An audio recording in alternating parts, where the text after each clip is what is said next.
Alright, listen, y'all. We back up in this bitch. You already know what's going on, man. It's the host with the most, Johnny Curran. You know what I'm saying? Get at me, because my name is my name. AKA Mr. Turn Your Wifey into my waifu. And I'm back with a new one. That's right. Yo, drop some bombs here. Drop some bombs. I don't know what a bomb that was. Yeah, that's a fire. Drop that shit. Yeah, bro. Drop that shit. I heard the lives get taken just now. I heard it. Made me kind of sad though, but I heard it. Blueface, baby. Yeah, alright. It's like Blueface, except it's the face of your future boo, because that's me. I'm your future boo. That's how I came up with it, and that's the whole premise of that nickname. So I hope y'all enjoyed that. That exclamation. That exclamation. Oh man. Fantasy. Mom always told me I was gonna break hearts. I guess it's her fault, stupid, so don't be mad at me. Talk your shit, boy.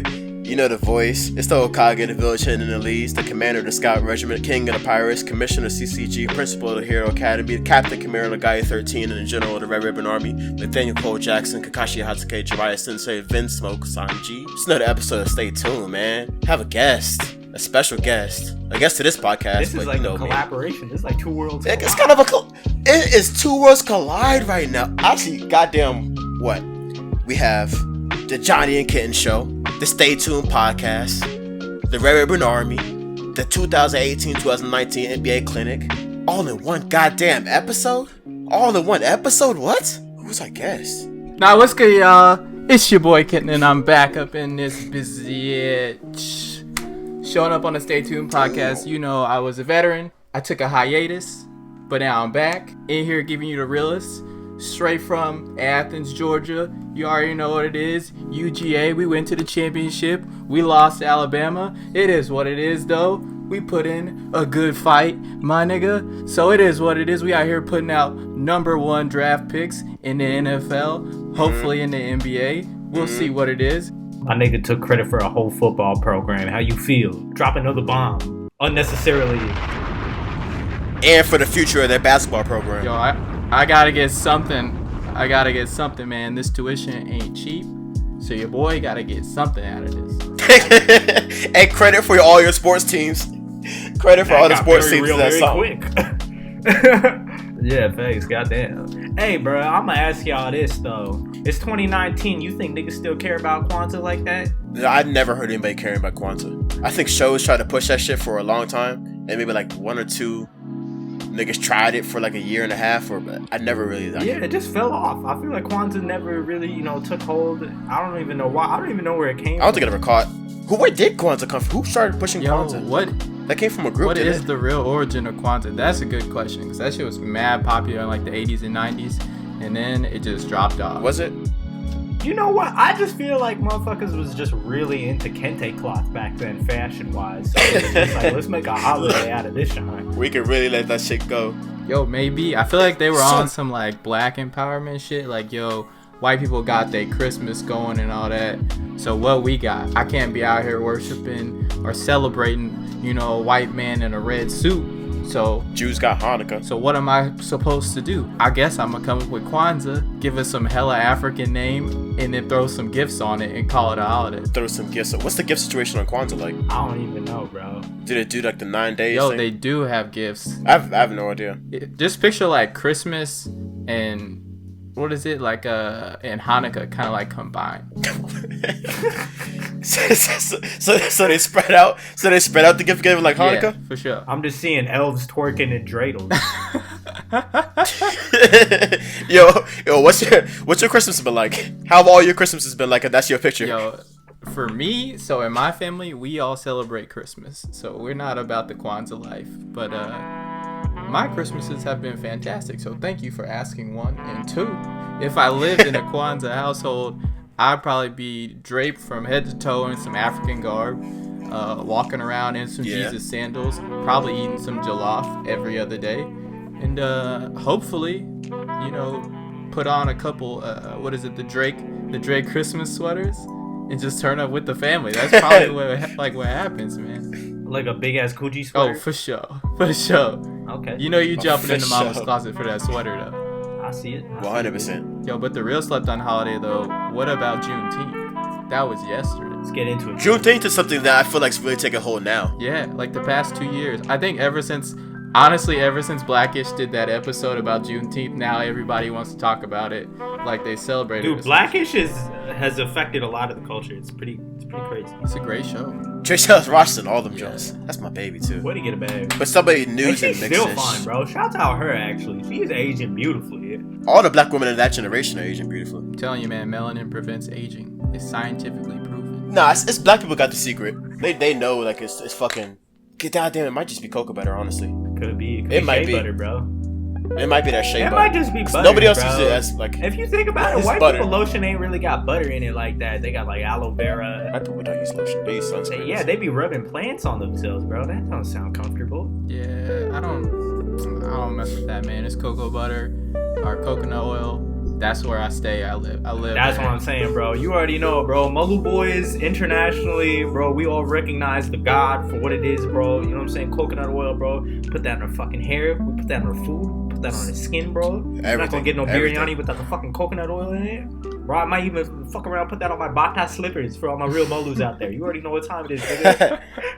Yeah, yo, I've been on this almond oil lately. I'm telling you. Yo, put me on. Never seen skin go like that. Put me on. Almond oil. I got this shit right here. Get that almond oil. I'm telling you. Yeah, almond oil? You putting it on your skin? You be walking out the house Skin. like a pretzel, my Skin. nigga? What's going on? Son. Oh, that's Son. fire. My nigga hopping out Son. that bitch like a whole big ass pretzel, bro. A different shade of brown. That's This crazy. is beautiful. The butter talk is real talk, man. I'm trying to put y'all onto some game right now. Make sure you go cop that organic honey butter. That real butter. Straight from the bees, bro. that's- I feel like I'd eat that. Straight from the put bees. that on your skin? Nah. So it's like there's like a couple bee companies around the United States that produce what they call like a jelly honey butter, body butter sort of thing. But basically they just take the wax from the beehive with a little bit of the honey and then mix it in with some other materials and make it a butter. Yo, smells delicious. And my hands have never felt softer. That's dangerous, bro. I might eat my hand, bro. I've thought about it, but you know, I need these hands to do God's work. And other things. That's still God's work. You right. I feel like God's work is other things, bro, if you think about it. That's what I'm saying. Because, like, the second you think you got God figured out, you don't. He's on to other things. What if Catholics had it all wrong and God really was just like, yo, you should be jerking off every day. I made that shit feel good for a reason. That's how the rest of instincts and everything works. Like, you feel the way you feel for a reason. Like, we feel fear because we're supposed to be scared of this because that's gonna endanger our life. We feel like we should be fucking because that's how we reproduce and that's how we keep our species going. Like, that falls in line with the rest of how God made us. Why would we think otherwise when it came to that? And to even take it another level, I feel like I'm more morally upright the more I jerk off because I'm more docile and, like, I can actually sit down and, like, actually think before I act. I feel like I'm more impulsive because of, like, I don't know if it's like the pent up testosterone or like what it is. I feel like just being in a more relaxed state because you jerk off more leads to you making more morally upright decisions because you're not having to be impulsive or tempted by other things, really. Not even outside of sex. Like, I feel like I'm more prone to be more aggressive when I don't jerk off. Like, I'm literally docile. Like, I become more docile the more I jerk off. And because of that, I have more luxury of time to be more morally upright and, like, consider other people's feelings and, like, read rooms and think of, like, what's the best decision that can come out of us versus me. Like, 100%. Like, we're built to get that shit out of us. so to all of my beautiful people who's listening to this right now, you know what I'm saying? Both male and female, it's important to masturbate. Yo, man, what is it about Asian women that's just so goddamn attractive? I just don't. Oh, you catching a little bit of Asian fever? I'm not catching Asian fever. I feel like I was born with Asian fever. Speak on Like, it. Because, bro, actually, I think the first, like, couple girls that I liked were all Asian. They were actually all Filipino, bro. Like, I think, like, from my 2nd to 4th grade, all the girls I had crushes on were all Filipino. There were 3 different girls each year, all Filipino. Filipino's different, though. Filipino's different, though. As far as, like, attractiveness. Like, I wouldn't necessarily put that in, like, the I'm attracted to. I mean, they're Asian. They're definitely Asian. There's a different I'm kind not of trying to Asian. say that, but, like, They're the there's black a different girls. kind of Asian, and They're they they're still closer have, to Latinas. but, like, they still have a lot of features that we find attractive in other girls too. Whereas like Asians are like they're traditionally like way different than what's conventionally attractive in America, in the Western world. Man, I've been going through this journey the past year or two as I've explored the racial rainbow, you know what I'm saying? I definitely feel like after last year, bro, it was nice, man. Like, they definitely is an aesthetic. It's so simplistic, it's like minimalistic beauty, bro, but that shit pops because they're so naturally good looking, bro. Like, they wake up and their face is like what it is, like, all the time. Like, they don't need no makeup. That shit is crazy, bro. Asian girls' skin glows, like, off the rip. Like, literally glows. Like, if you put an Asian girl in sunlight, their skin glows, like, straight up. Like, it's crazy, because if you think about it, like, you know, Korea is, like, one of the world's, like, biggest, like, cosmetic, like, in, like, beauty, like, industries in the, like, countries for the beauty industry in the world. And the reason why it's the world, like, the world's biggest, like, beauty, like, industry area is because all the European girls are actually on the low trying to look like Asian girls. If you think about all the European ass models, they all just trying to look like Asian women. That's funny though, because the Asian women always like jock the swag from the European girls. So it's like exactly, bro. That's the beauty of globalism. We should just share ideas and create dope shit, and like that's why we gotta keep it going, bro. Like, but secretly, nobody would ever admit that, but bro, people be biting on like Asian girl swag, like Asian girl beauty. I like that though. Like, that's gonna progress and shit. Like, that's the main thing about opening the road up to other people.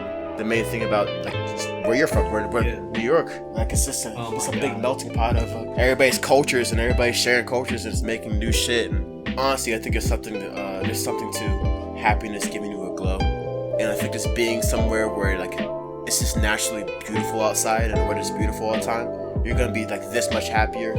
And I think it's something too, like happiness gives you some type of physical glow where you're just like at least 4 points more attractive. I think everybody. Bro, I think we experienced it, man. Even going to Fort Lauderdale, bro, and just like walking into that Greek ass restaurant, or there was the Mediterranean restaurant.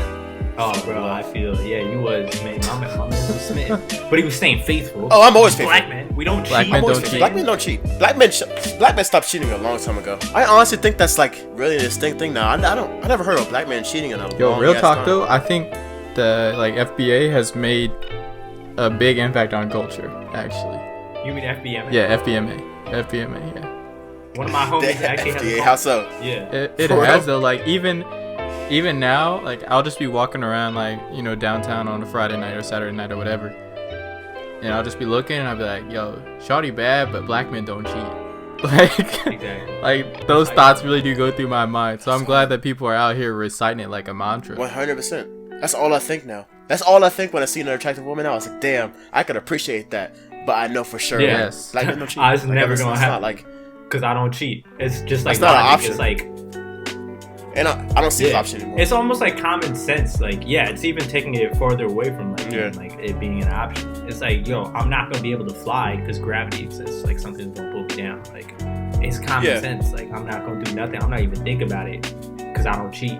I like it. It's so much more relaxing more to honest, know that. Because then you can actually be like, yo, madam, this is a great honest. dress. Like, you could be honest with a girl. Like, that's the most powerful thing when you talk to girls and they know that they can just have a one-on-one real conversation with you because you're like a taken man or you're just being faithful. You know what I mean? That's my favorite part. And I think in 5 more years, once it gets like more universally known that black men aren't cheating anymore and like that worry is gone, it's gonna be so much more relaxing. It's just I love that more than anything. We can just be open and honest with people anymore and just have that conversation. It's like, yo, she is fine as fuck. I can talk to my girl about that and there's no worry. Yo, that's the best when your girl gets into the conversation. Is like, that is a bad bitch. Like, that's so much beautiful. pressure off. Yeah, because man. We just so much pressure off it. Experiencing art. You know what I mean? Like, both of us can sit there and just be like, that girl, that's art. Like, that woman's art. Yeah. Man, that's love. I love that shit, man. I don't know how. Alright, so you've been in it. How long you been single, Johnny, if you don't mind? If it's not giving too much information, it's gonna fuck some shit up. My main question that I'm trying to explore is, I'm trying to see if you can realize the shift and how the single game has changed in the change of culture. Because from now to 2009, 2010, there's been a lot of changes from that's affected the way that men and women interact with each other. And like, seeing that, because I've been in and out with it. I mean, I've been single for a good maybe like 4-year stretch during there.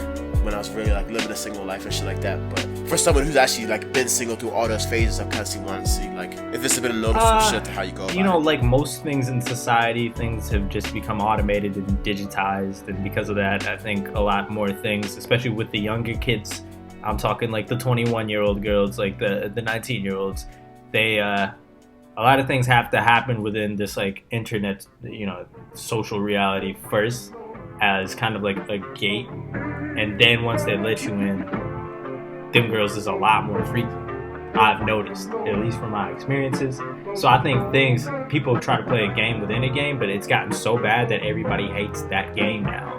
Like the whole Tinder, Bumble, that whole game, the whole notion of just like social media influencing your romantic life. And then also, yeah, exactly. And so I think recently, like the past year, I think people are actually starting to make, more of a concerted effort to actually have face-to-face, like interactions with each other. Like, so it's interesting. Like, I think like humanity's kind of fighting back against like the AI side of like how they were trying to feed you love. Because like if you think about anything, like it's a give and take. Like we train a lot of like machine learning and stuff like that is fed by us. Like if I want to train AI to like recognize a cat, I gotta feed it a fuck ton of cat images, and then eventually the AI will tell you this is a cat, this is not a cat. So like if I was to map that to Tinder, like if you have to say like this is the type of, based off of these facts that I'm gonna feed into this machine, this is the type of girl I'm supposed to like. And the AI tries to teach you that, but then over time humans will react to that, and then it will evolve and just want different shit. So I think we're in the middle of that phase of different shit. I'm not saying it's like we're directly going back necessarily. I think it's different, but I think we're moving back towards normal interactions. Oh man, I'm so glad you said that, because that's true. And I think there's still a lot to be taken from us going through this age where all this stuff's happening through Tinder and Bumble and Twitter DMs and Instagram DMs and everything, and then realizing that that's nasty and that's not what we want anymore, and when it come back to the face-to-face game. But now everybody's coming back to the face-to-face game, going through the same digital era and all being sick of that shit. And I think we're all gonna come into this, I don't know, like more gracious or just appreciating face-to-face interactions so much more for going through it. And I feel like that kind of renews the fire of seeing people face-to-face. And I feel like that's needed. I think we're there now. Like I feel like this next phase might be like a lot more enjoyable than how it was talking face-to-face before Tinder and Bumble and everything. Because back then I saw there's maybe like only 17 to 25% of people that's comfortable like really talking face-to-face, and the rest just, I don't know what the fuck they did. I guess just didn't get pussy, or I don't know what they did until the social media stuff came, and then they got maybe like 80-90% of people even into the dating game, whereas before it was only like the 25% of people that could do it. And now all those people are like coming into the face-to-face game now with a new appreciation. I think we had to hit the extreme to learn the limitation, right? Like we had to go way down in the DMs to really understand like what this experience is going to be like, and kind of flesh out, what the real digital self is versus the person you meet when you actually go on a date with them. Like those are two different people. Like that was a major thing for us in the past 2 years, is people saying like, oh, this is what they look like on Tinder and this is what they look like when you meet them. So we've really had to push ourselves to that point to where we now are in the middle, and we're starting to find that happy medium. That's a great point, because that could even illuminate how we were going about it before too. Because even before the social media shit, where you can really fake it till you like you make it, even before that, the game was tricking bitches, and the game was like putting on a front to be the guy that you think that they want. And the main thing that you're saying is like, through the whole process we went through with social media, we realized that all that shit's fake and that's kind of nasty. And now we can come at the face-to-face game a lot more honest than before. That's beautiful, man. It's so crazy how we take the steps to grow without even knowing that we're taking those steps. Like society is growing subconsciously through the shit that we're going through, even though the time we're going through might seem like a nasty time. Like I think that applies to so much shit. That applies to like the whole thing we just went through with PC culture, which I think is kind of wrapping up and ending now. Everything. It's nasty, but it illuminates so much shit that we didn't know was wrong. And we don't know that we're doing that. That's the whole description of like the presidency right now. Like that is the whole description of the presidency. Like we were asleep. We weren't recognizing like what was going on behind the scenes. And now that social media is really booming and popping off in the news realm, not only just like our social lives. Now we're really getting to see all of it that's going on, and then that just translated over to dating. Yeah, I think the most interesting thing, especially about what we've been talking about, at least in terms of like politically and like how social media has influenced us, it always interests me in how humanity always just defies the confines in which it sets for itself. Every single time we have like perceived borders or limitations or rules, the next 10 years somebody breaks it completely, and then we rethink those like notions and laws of like, this is what defines us. I think that's beautiful. Like that's even crazy. What I was saying earlier about God. So that's beautiful. Why I think everything is God. Like I think all people are God. Like personally, this is just what I feel like. I feel like people even describe this in Christianity as like the Holy Spirit, like that God is in you, God is in everything. I think everything is God. Like the idea of that makes a lot of sense, because the thing that I was saying about God from earlier is that like, bro, the second you think you got it figured out, like God is on to other things, bro. Like, and that's the same thing with us. Like I truly believe that. Like every single time we think we got the shit figured out, we don't. And that right there is the beauty of life itself. But we find it. We find out that we don't. And we adjust. Oh my God, that's beautiful. Crazy. That is so fucking crazy. I can appreciate that. That helps you appreciate the lower times so much more. Yo, I think it's gotten to a point now, for me at least, where I look forward to challenges in life. Like the good times are good, but I'm like awaiting the challenge because I like that shit. Like I like knowing that I'm struggling because I know on the other side of that struggle is gonna be something better. Yeah. Right. So it's like, instead of living for all those holidays and like happy moments, I'm living for the next struggle, so that I'm like, not only I'm prepared and I'm remaining vigilant in life, but also I'm like still making progress. Yeah, I think the hardest part for people is what Nate was talking about, is the adjusting part. Like we can see where we are and we can see where we're going, but trying to like adjust to get to that point is always the difficult part. For sure, yeah, and you'll never have that fully figured out. You'll never have that perfect adjustment. No, but it's the process of figuring out that makes you better. That's exactly what's making you better. Yeah. It's the whole reason why it's difficult is the whole reason why you're stronger afterwards. Definitely. It's so much easier when you know for sure that like this is how you get progress as a person, even if you don't know exactly what that progress is gonna manifest in. It's to the point where the second I graduated college, even like it's only been 2 years out, I feel like I've aged 20 years. Like me and Nate were kind of talking about this off air before we started recording. This past year that flew by felt like 3 years for me. It really did. Did it feel like that for you, Kenton? I guess it did for me and Nate. Yeah, to an extent, right? Like the difference for me is you guys are in the workforce, and like I'm in grad school right now, so I'm still in like the structured sort of day-to-day lifestyle. Like I get up, like go to work, I'm at work all day, come home, gotta do more homework, work shit. Like I'm still in that like that day-to-day period. Whereas for you guys, or at least from my understanding of what you guys do, is like you go to work, you do your 9 to 5, 9 to whatever it is, and then you go home and you have like the rest of your day to like just be with yourself. That's a hard part for people, is like if you really want to achieve happiness, like I don't know, someone said this is like a quote, it was like, the only man that's happy is the man that can live with himself. Like that's the craziest thing. That's real. And now all of your guys' time outside of work is literally like with yourselves, so you have no choice. Yeah. It definitely is earned. And then like once you get that though, I feel like you'll be able to master it a lot better than us. Like, you know, typically like once people are given things later, like certain freedoms later, they'll have a higher probability of being able to make like more out of it. So like this typically happens to like a lot of people who go to grad school, like, you know, doctors, lawyers, and like anybody with a master's degree. Like once they come out, they're like weirdly enough a little bit more prepared for what that freedom brings. Because honestly, like I don't know about you, Nate, but like for the first year for me, like it was like, you know, pretty daunting. Like I got dropped into, well, for me in particular, I got dropped into a completely new city, didn't know anybody, like moved in by myself, and like you have to like figure out like what you're not even just like your morals and all that, but like, you know, how to survive on your own, how to like meet people on your own, because it's easy to be social when you're with a group of your homies already. Like it's easy to be a life of party, but can you come to a function where you know nobody and try to turn it out?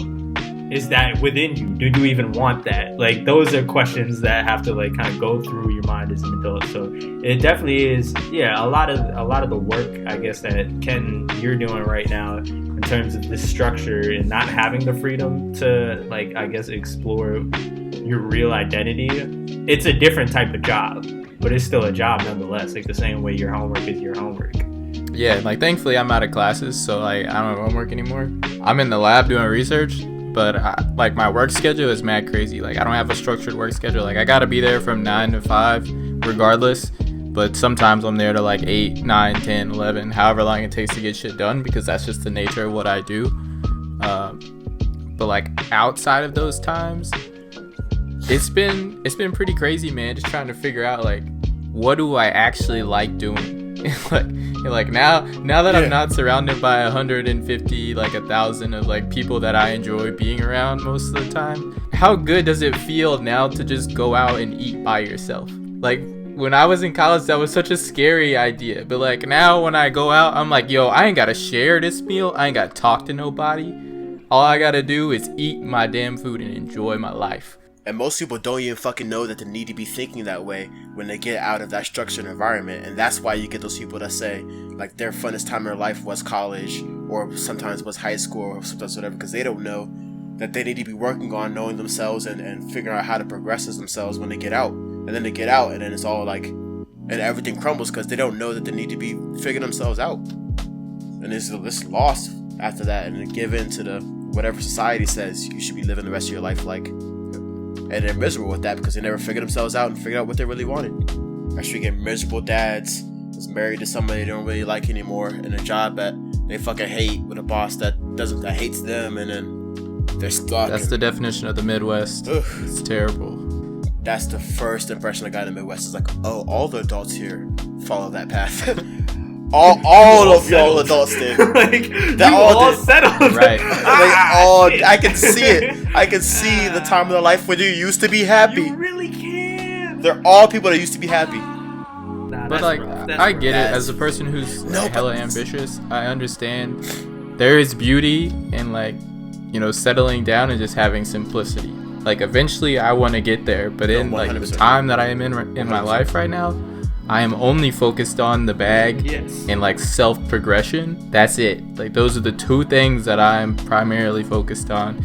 Like other than that, I don't really care about anything. Like what's going on, you know, with, I don't know, my friends over here, over there. Like that's cool. They have their lives, but like I gotta do me. Like I gotta be real selfish like in this time period. Yes, you should be. All the other shit. Sure, man. Actually, last weekend for my last weekend was my birthday. Ow! Go ahead and throw shit! Spoof in there. Happy belated.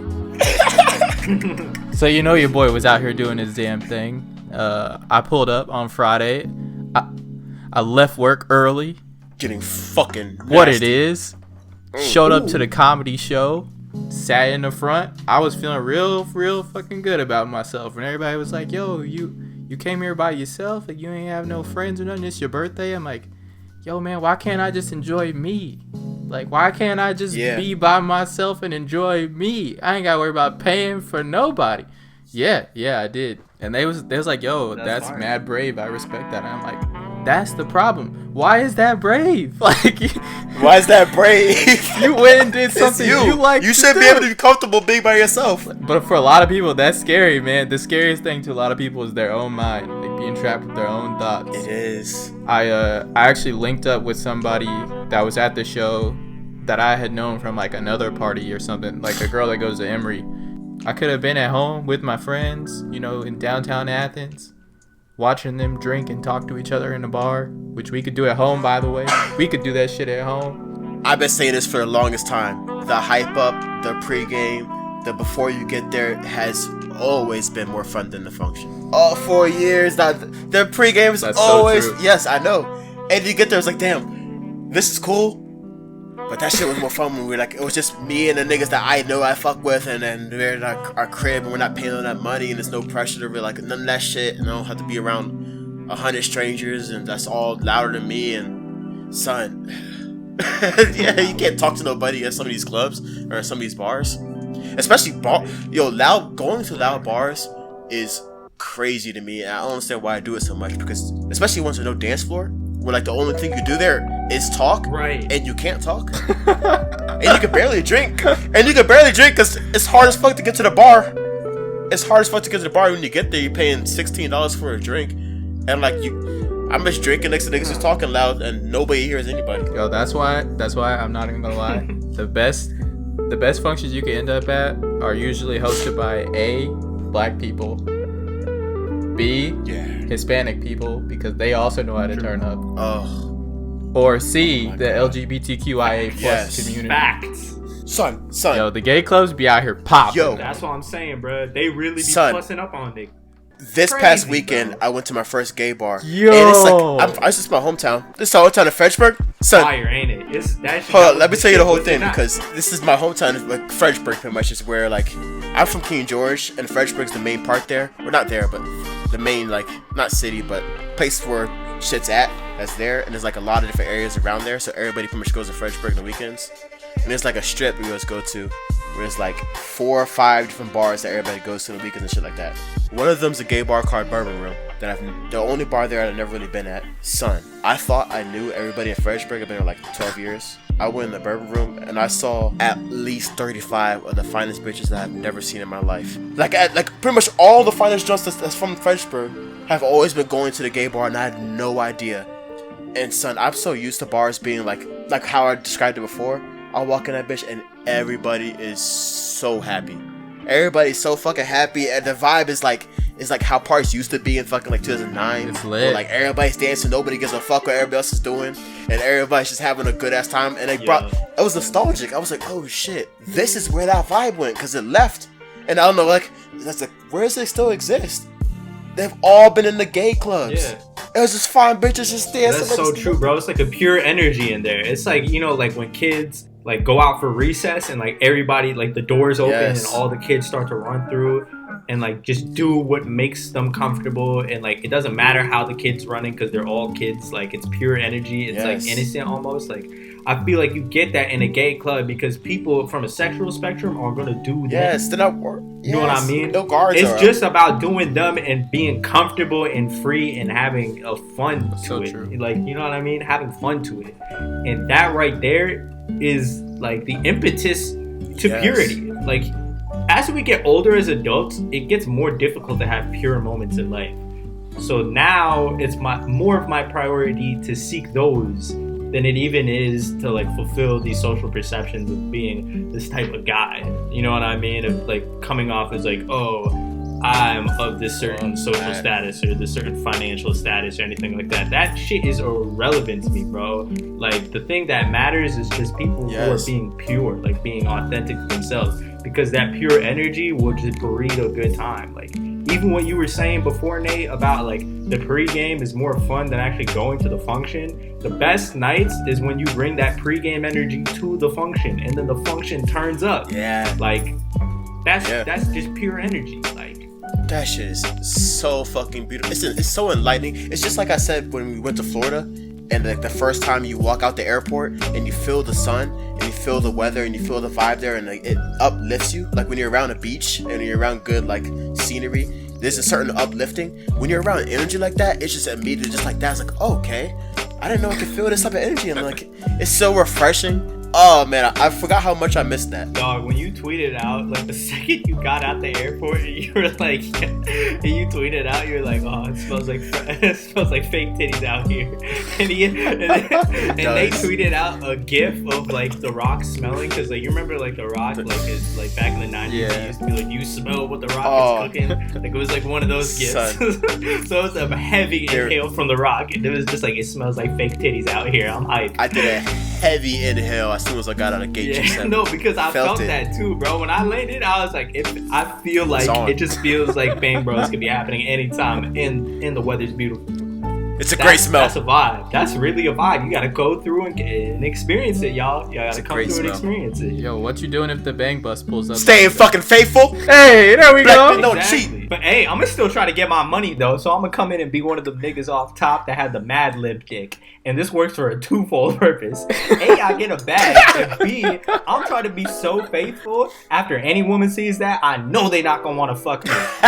That's for you, my queen. Son, that's for you. The bang bus pulls up on me. I'm getting in, and I'm saying, hey, I'm a faithful black man, and they're gonna respect it because they see it in my eyes. But you can pick up someone else, and I'm just gonna stay on the side, and I'm gonna ad-lib the whole time. That's all the fuck I want to do. You in the back like the Migos? That's actually one of my dreams. I want to ad-lib a sex scene.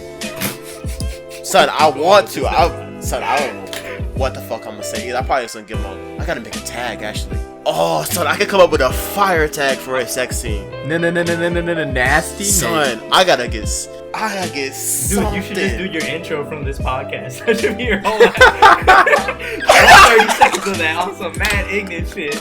Oh, okay. I'm 100% making a sex tape. I'm gonna give him a whole Hokage of the village, and then leads Captain Commissioner of the Guy 13, Commander of the Scout Regiment. The whole last 13 seconds of the sex scene is gonna be that, and as soon as I get to General Reverend Army, I'm nutting, and it's gonna be fucking amazing. I'm directing my own sex play. I'm doing it. I don't call my girlfriend. I'm doing that. Y'all ever date a young girl before? Like, these young girls be tiring me as an old man. Like, all right, man. How young is young? Let's get to 19, it. Bro. Are you talking? So, of course, it's legal age. Ooh, all right, yeah, she young. But the 19-year-olds now, or they're. I'm not talking about the age, because like it's just point of life. It's not even about the legal age. Damn. I'm saying point of life and the way 19-year-olds now are in 2019. I know. It's way different. That sounds like a headache, bro. That sounds like a headache. Sugar daddy, yeah, that's me. Nah. Oh shit. Am I technically? That means she was born 2000. She was born in 2000. 1999. It's different. 1999. She only 4.5. I did a math. I don't know why, but that means so much. That means so much. That really does. That means so much. Nothing but great. You understand me? That means so much. Oh my god, I feel like I don't know what happened after the Millennium Switch, but babies after that are different. Bro, I would have locked myself up in jail if I fucked a girl from the year 2000, nigga. That's nasty, bro. She experienced a whole 2.5 months. This girl wouldn't have even remembered the PlayStation 2. Like, she would have her conscious. That's my problem. That's my problem. The PlayStation 2. Fuck the PlayStation 1. You know what I'm saying? Fuck Crash Bandicoot and all them motherfuckers. Like, we talking. Is that our standard right now? She don't remember the PlayStation 2 though? That's insane. That's no Jack and Daxter. That's no Ratchet and Clank. That's no Sly Cooper. Like, what can I really talk to you about? You know what I mean? Son, Johnny, think about this shit. That's 5 years younger than us, and that's like a whole generation gap. And we're talking the shit we're talking now. There are niggas who are fucking 65 dating 20-year-olds. Like, how did that's wild. I always thought to myself, show me one conversation between those two. Like, think about what you just said about how you can't talk to a 19-year-old because they haven't been through that shit. How are those things? How do those situations even work? Okay, so like fucking even Diddy and Cassie. Yeah, that man was trying to make a whole band inside of that pussy, bro. That's the thing he was talking about. I was like, listen, baby, Ryan Leslie is gone. I'm gonna put your career on a whole different level. Ryan Leslie's gone. What I mean? Words to Big. He tried to little mama the situation. I saw the vision. Shout out to Ryan Leslie. Shout out to Ryan, man. The real unsung hero of shouts out to Ryan. Ryan Leslie, bro. He got the baddest girl in the world just taken by Diddy, and then Diddy was cheating on her all the time. And then she just settled for the white boy. She didn't even go back to Ryan. But Diddy been about that life, man. He been doing that for a minute. Like, if you mess with Diddy, you know what you getting into. Man, my thing was Cassie wasn't alive when Diddy was Diddy. That's damn. I don't think Cassie was even like outside when Diddy was being Diddy was puffy. That worked very well in Diddy's favor because he got the fucking J-Lo and Cassie doesn't even know. Like, that's public information, but like Cassie wasn't even conscious for it, so like she probably doesn't even know that. That's insane. Imagine being old enough that like there could be public information about you fucking a whole other generation of women. But your young girl doesn't even know that because she just doesn't even understand the context of which these old women exist. But yo, speaking of older people messing with younger people, what's the news with this Drake and Millie Bobby Brown relationship? What do y'all feel about this? Because is he taking more pictures with his young girl recently? I mean, apparently they text back and forth because they're friends like that, and he's a big fan. She's a big fan. Drake and Millie Bobby Brown both have said this is what makes we've given Drake too much power. Sometimes I think I'm proud that the Raptors won the championships, but I think this is easily the most powerful thing that has ever happened in Drake's life. So now he just gets to get away with being able to brag about just DMing Bobby Mill Brown. And we have to rock with it because it's just damn, Raptors want a chip. Millie Bobby Brown. wait, what'd you say? What'd you say? You said Bobby Millie Brown? Bobby Mill Brown? Oh, that's the title. But yeah, I mean, apparently they're both just fans of each other, and they hang out or whatever. Sometimes whenever he's in London or she's in, I don't know, wherever the fuck Drake is at. But yeah, I mean, I like Stranger Things. I think it's a dope show. I mean, she's an amazing girl. She's an awesome actress, and she's hella funny, and she can actually she can rap, which is weird because I don't know, British people can do everything. They're like superhumans to me. I don't know what the fuck's up. Yeah, she's British. The UK is taking over the acting game. Yo, for sure. And I don't know why a lot of black people are like, yo, you're giving all of our acting jobs away to the British people. It's like, yo, they're better. They're better, and they cost less money. They're better. They're bodying. All the British dramas on TV, bro, lit. Crazy. Mad views. Oh, yeah. Just the fact that they come over here and do all these popular American shows, and they're so fucking good at their roles that when you see them talk in interviews, and they have the most British accent in the fucking world, it's the fact that you can, because British is such a distinct fucking hard accent, not hard like Russian hard, but hard son, and the fact that they did all that and they got to the point where they naturally speak like that and can still come over here and play on the fucking wire and be so fucking convincing that you didn't even know that this actor is British is fucking crazy. And the fact that they're doing it better than Americans, I don't get it. Yeah. I mean, when I first heard Idris Elba speak in an interview, that shit blew my mind. I had no idea what to do. I was like, yo, they got black people in England? It's That's the only way I actually knew was through Idris Elba. The first time I saw him, I was like, oh shit, it is possible. But really, I didn't know till Jeffrey from Fresh Prince. I thought it was really just only Indians and British people in Britain, and they probably had one Latina. Somebody's gotta be over there making salsa. Someone's over there. They need one. In every country, there's one Latina making salsa. Yeah, probably not call it salsa. That shit got no reason. It got no competition. Yo, imagine the stress you must have being the only Latina in a country. Yeah, you gotta hold it down for your whole race. You gotta hold it down. No, your salsa gotta be bomb as fuck. Are you about to get roasted? Shit, we might as well end it right here then, man. I'm gonna definitely peace out. Thanks to everybody for listening to this episode of the Stay Tuned podcast. You know what I'm saying, go ahead, hit your little subscribe button, I guess, if that's a thing. If you listen to this on Apple Podcasts, we appreciate you. You know what I'm saying? All love to the Apple Podcast fans out there. Sure. Otherwise, go ahead and give us a like, a comment, you know what I'm saying? Share with your friends. I don't know, or not. Just thank you for listening, though. We appreciate you. I really want to stress the comment part, too, because we want to know what you guys think about. I would love to get more feedback. If you think we're saying some stupid shit and you have a different perception of shit we're saying, let us know, man. I want to know what we you guys could just think. be some niggas who's ranting, you know what I mean? I'd love to know. We are. Yeah, make sure you guys hit that little bell so that you'll be notified every time we post a new video. Because YouTube will not do that for us, and it will not do that for you. But if you want to stay tuned with the Stay Tuned Network podcast, then make sure you hit that little bell. That's wordplay. Yes, sir. With that being said, we out. Great wordplay. Peace.